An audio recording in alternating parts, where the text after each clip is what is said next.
Quand vous regardez le secteur de la défense, hein, là Mmh. aussi, en dehors des biotech, c'est le secteur, bien sûr, qui a été un des gros moteurs de cette année 2025. Vous estimez qu'il y a encore du potentiel ou là, on a atteint un plafond, en tout cas à court terme? Alors ça dépend des valeurs. On a connu un début d'année assez extraordinaire pour les valeurs de la défense. Mm. Ça se calme quand même depuis en gros septembre, avec les annonces de potentielle paix entre la Russie et l'Ukraine.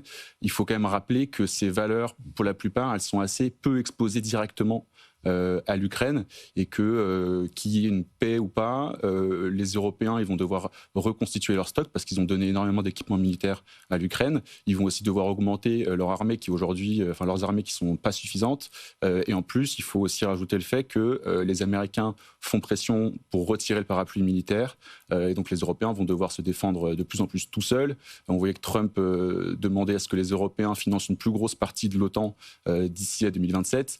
Donc il y a encore pas mal de potentiel, même si les valorisations ont monté. C'est un des secteurs, en tout cas industriels, où on a le plus de visibilité, avec des niveaux de marge dans certains cas de très bonne qualité. Je pense notamment à Rhein, qui est une société allemande qui fournit des équipements pour les chars, qui a des niveaux de marge qui sont très très élevés.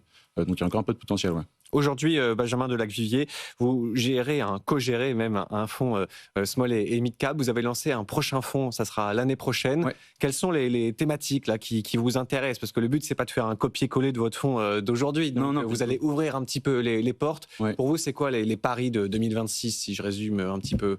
Et ben donc ce fonds-là qu'on va lancer, qui s'appelle Ample Geste Souveraineté Microcap 2031, et donc qui va se positionner sur les entreprises qui vont bénéficier des plans de relance de la souveraineté et qui va investir dans des microcaps. Donc nous, on considère que c'est en dessous de 1 milliard, 1,5 milliard de captation boursière.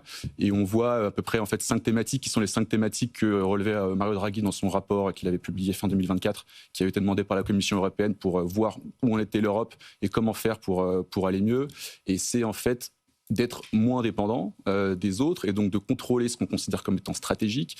Donc ça veut dire contrôler le cycle matériel. Donc là, c'est l'indépendance énergétique, contrôler aussi les ressources critiques, les métaux critiques, les terres rares.